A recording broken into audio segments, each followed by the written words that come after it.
look like. See, the RC coupling is very, very commonly used. See, this is my first stage of common emitter amplifier. This is the second stage of my common emitter amplifier. Okay. This is the second stage of my common emitter amplifier.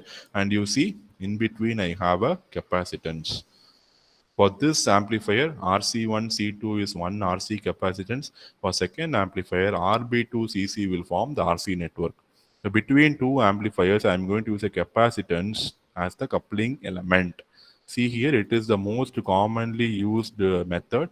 It is very much less expensive. It is also very simple to construct.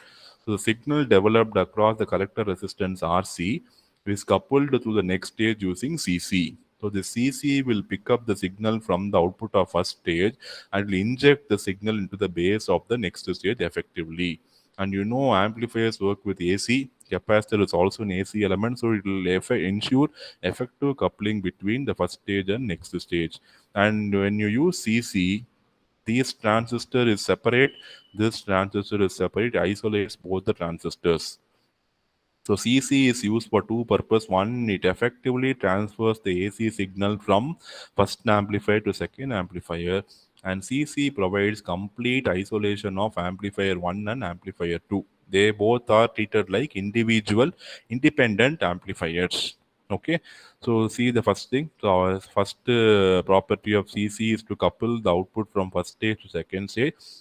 Second application is it will isolate the two amplifiers. So the two amplifiers will behave like independent amplifiers. They are no way connected.